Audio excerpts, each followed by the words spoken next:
Hello friends, welcome back. இன்னைக்கு நம்ம சேனல்ல பார்க்க போற ரெசிபி வந்து ஒரு கேசரி ரெசிபி, பைனாப்பிள் கேசரி. நம்ம கல்யாணங்கள்லாம் போறப்ப இந்த பைனாப்பிள் கேசரி வந்து சாப்பிட்டுருப்போம். ரொம்ப டேஸ்டா இருக்கும்.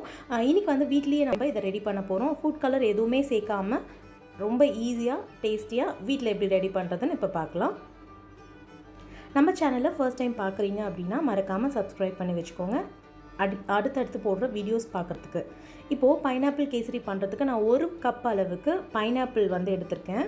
இந்த மாதிரி கட் பண்ணி ஒரு மிக்ஸி ஜாரில் சேர்த்து ஒரு 2 பல்ஸ் மட்டும் கொடுத்து எடுத்துக்கோங்க. ரொம்ப வந்து மையாக அரைக்கக்கூடாது. அங்கங்கே இந்த மாதிரி சங்க்ஸ் இருக்கணும், பைனாப்பிள் சங்க்ஸ் இருக்கணும், அந்த மாதிரி அரைச்சி எடுத்துக்கோங்க. இப்போது ஒரு கடாயில் 1 டேபிள் ஸ்பூன் அளவுக்கு நெய் சேர்த்துக்கிறேன். இந்த நெய் நல்லா சூடான பிறகு ஒரு 10-15 முந்திரி பருப்பு, அதுக்கப்புறமா பாதாம் பருப்பு. உங்களுக்கு தேவைப்பட்டால் நீங்கள் வந்து காஞ்ச திராட்சை கூட சேர்த்துக்கலாம். இதை முதல்ல வறுத்து தனியாக எடுத்து வச்சுக்கலாம்.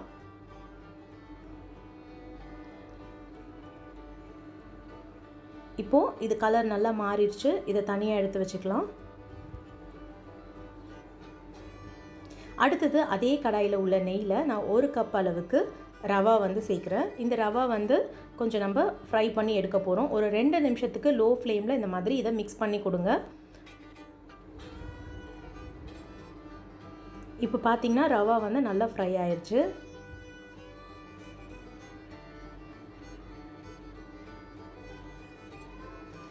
இப்போ இதில் நம்ம தண்ணி சேர்க்க போகிறோம். நான் 1 கப் அளவுக்கு ரவா எடுத்ததுனால 2.5 கப் வந்து தண்ணி சேர்க்குறேன் இதில். இப்போது இதை லம்ஸ் எதுவும் வராமல், கட்டிகள் எதுவும் வராமல் இந்த மாதிரி மிக்ஸ் பண்ணி கொடுத்துக்கோங்க. இது வந்து இந்த மாதிரி மிக்ஸ் பண்ணிகிட்டே இருக்கணும் கைவிடாமல். அப்போ தான் வந்து அந்த கட்டிகள் எதுவுமே வராது.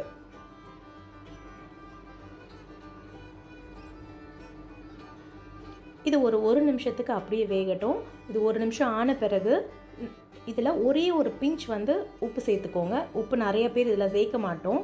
ஸ்வீட் செய்கிறப்போ கொஞ்சமாக உப்பு சேர்த்தோன்னா அந்த டேஸ்ட் வந்து ரொம்ப எடுத்து கொடுக்கும்.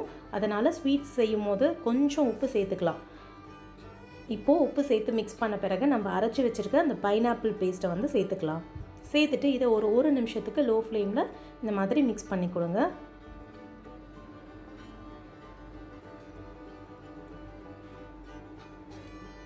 ஒரு நிமிஷத்துக்கு மேலே இதை மிக்ஸ் பண்ண வேண்டாம். கரெக்டாக 1 நிமிஷம் ஆன பிறகு இதில் வந்து நம்ம சுகர் சேர்க்க போகிறோம், சர்க்கரை வந்து சேர்க்க போகிறோம்.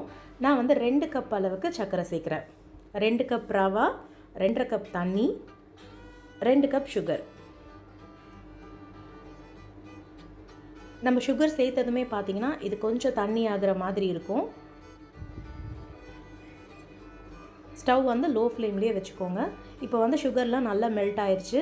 இந்த ஸ்டேஜில் ஒரு 1/2 டீஸ்பூன் அளவுக்கு ஏலக்காய் பவுடர் சேர்த்துருக்கேன். உங்களுக்கு வேறு ஏதாவது எசன்ஸ் வேணும்னா கூட நீங்கள் சேர்த்துக்கலாம். பைனாப்பிள் எசன்ஸ் அந்த மாதிரி எது வேணும்னாலும் நீங்கள் சேர்த்துக்கலாம். நம்ம பைனாப்பிள் சேர்த்ததுனால இதில் வந்து பைனாப்பிளோட அந்த ஃப்ளேவர் ரொம்பவே நல்லா இருக்கும். கடைசியாக இதில் 1 டேபிள் ஸ்பூன் அளவுக்கு நெய் சேர்த்துருக்கேன். நெய் சேர்த்து மிக்ஸ் பண்ணிவிட்டு நம்ம முதல்ல வறுத்து எடுத்து வச்சுருந்த முந்திரியும் பாதமும் இதில் சேர்த்து இதை நல்லா மிக்ஸ் பண்ணி எடுத்துக்கலாம். ஸ்டவ் வந்து ஆஃப் பண்ணிவிடுங்க. நெய் சேர்க்கறதுக்கு முன்னாடியே வந்து ஸ்டவ் ஆஃப் பண்ணிவிடுங்க. அவ்வளோதாங்க, ரொம்ப ஈஸியாக பைனாப்பிள் கேசரி வந்து ரெடி பண்ணியாச்சு. இது ரொம்ப டேஸ்டியாக இருக்கும். கண்டிப்பாக வீட்டில் ட்ரை பண்ணி பாருங்கள். பார்த்துட்டு எப்படி வந்துச்சுன்னு கமெண்ட் செக்ஷனில் உங்களோட ஃபீட்பேக் ஷேர் பண்ணிக்கோங்க. நம்ம சேனலை ஃபர்ஸ்ட் டைம் பார்க்குறீங்க அப்படின்னா மறக்காமல் சப்ஸ்கிரைப் பண்ணிக்கோங்க. ஓகே ஃப்ரெண்ட்ஸ், தேங்க்ஸ் ஃபார் வாட்சிங். நம்ம இன்னொரு வீடியோவில் மீட் பண்ணலாம். அது வரைக்கும் பாய், டேக் கேர்.